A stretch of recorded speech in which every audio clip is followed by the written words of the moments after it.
अगला सवाल है, आकाश मतलब हेवन किसको मानते हो? तो पढ़ते हैं हम लोग उन्होंने क्या और सवाल किए हैं। आकाश मतलब हेवन किसको मानते हो? ईसाई इस पर बोलते हैं पॉल और ऊपर को। यहाँ आपको समझ नहीं आया होगा कि पॉल और ऊपर को, यहाँ पे पॉल किसको कहा जा रहा है। इंग्लिश में इसका मतलब होता है एम्प्टी स्पेस। जो पॉल है वो एम्प्टी स्पेस है और ऊपर मतलब जो उसके ऊपर है, व्हाट इज। समीक्षक जो दयानंद सरस्वती हैं वो कहते हैं पॉल जो है एम्प्टी स्पेस की उत्पत्ति किस प्रकार हुई, क्योंकि विभु पदार्थ और अति सूक्ष्म है और ऊपर नीचे एक सा है। जब आकाश नहीं सृजा था तब पॉल मतलब स्पेस और अवकाश हेवन था या नहीं। जो नहीं था तो ईश्वर गॉड जगत का कारण काउस ऑफ द यूनिवर्स और जीव सोल्स कहाँ रहते थे। बिना अवकाश के कोई पदार्थ स्थित नहीं हो सकता, इसीलिए तुम्हारी बाइबल का कथन युक्त नहीं है। दयानंद सरस्वती यहाँ पे प्रमाणित करने की कोशिश कर रहे हैं, जैसे उन्होंने अपने किताब सत्यार्थ प्रकाश में भी लिखा है कि आकाश इटर्नल है, उसे सृजा नहीं गया है ना बनाया गया है, वो पहले से मौजूद था।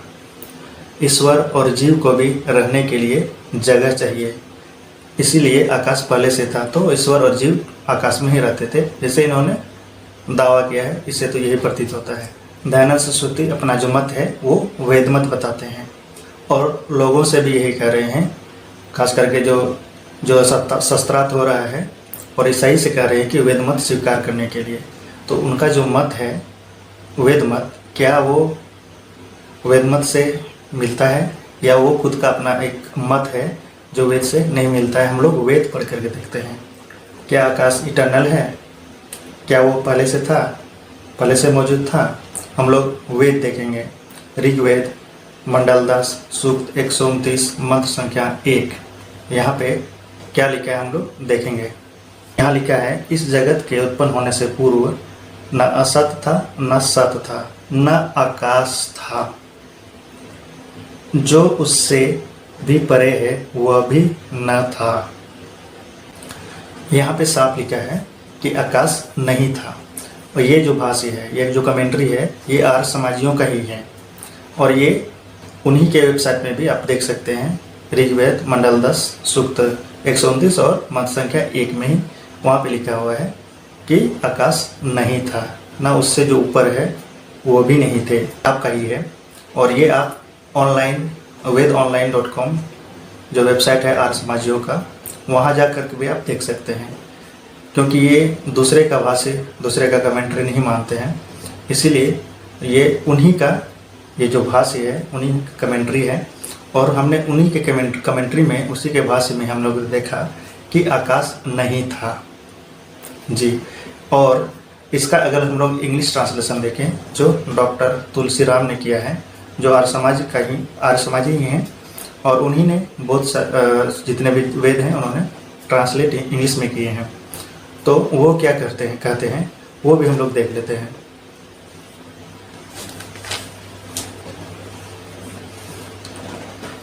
यहाँ लिखा है, neither particles nor sky nor space nor anything beyond what form what content none. Dayanand Saraswati ने शायद ढंग से वेद नहीं पढ़ा है और उनका जो मेल है, जो बोल रहे हैं कि मेरा वेद मत है, उनका खंडन वो खुद ही कर रहे हैं, वो खुद अपना एक्सपोज कर रहे हैं। देखिए कैसे वेद में क्या लिखा है और वो अपना मत बता रहे हैं कि आकाश भी इटर्नल है। अष्टम समोल्लास 172 पेज संख्या सत्यार्थ प्रकाश का ही, वहाँ पे हम लोग पढ़ सकते हैं कि उन्होंने 3 चीज़ों को इटर्नल माना है। आइए हम लोग पढ़ते हैं। अनादि किसको कहते हैं और कितने पदार्थ अनादि हैं? इसमें उत्तर देते हैं दयानंद सरस्वती, ईश्वर जीव और जगत का कारण ये 3 अनादि हैं। लेकिन हमने ऋग्वेद मंडल 10 सूक्त 129 और मंत्र संख्या 1 में हमने पढ़ा कि आकाश इटर्नल नहीं है। तो यहाँ पे जितने दयानंद सरस्वती के दावे हैं सब खारिज हो रहा है, वो खुद एक्सपोज हो गए हैं जी।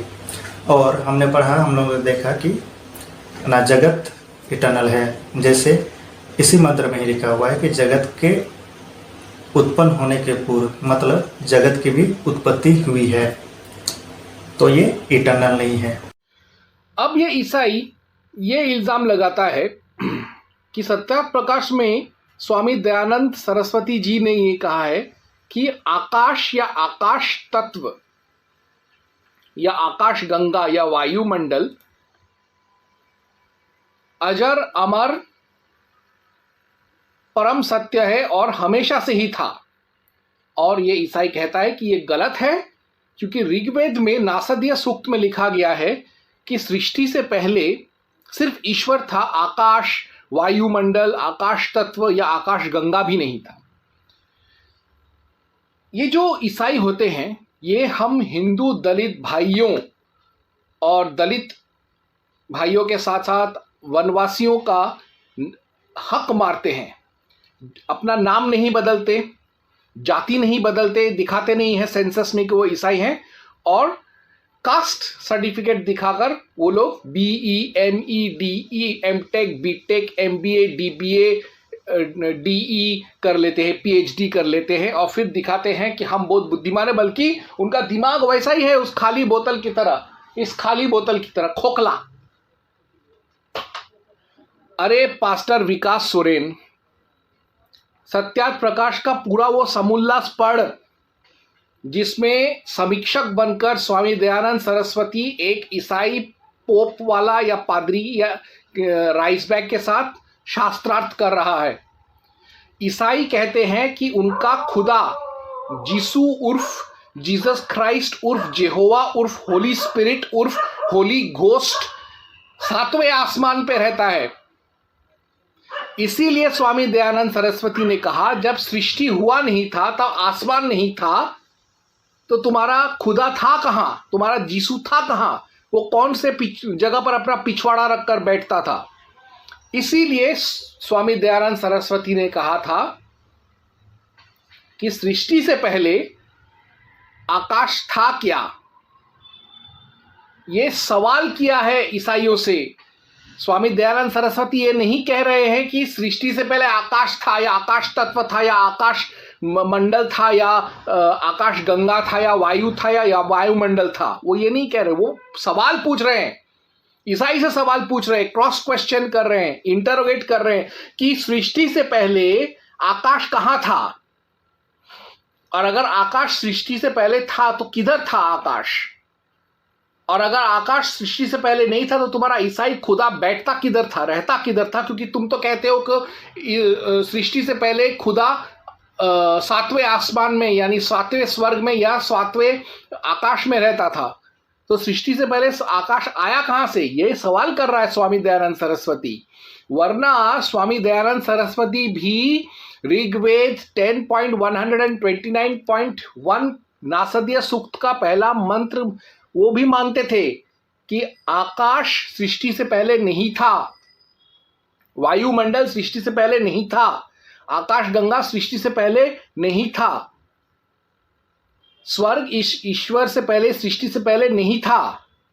सृष्टि से पहले आकाश, वायुमंडल, वायु, आकाश गंगा, ब्रह्मांड कुछ नहीं था, सिर्फ ईश्वर था। ये तो वैदिक मत के प्रवर्तक साधु स्वामी दयानंद सरस्वती भी मान रहे। तो ऐसा झूठ तू बोल रहा है या फिर तू इतना चूतिया है कि तेरे को समझ में ही नहीं आया कि वो किस विषय पर डिबेट चल रहा है।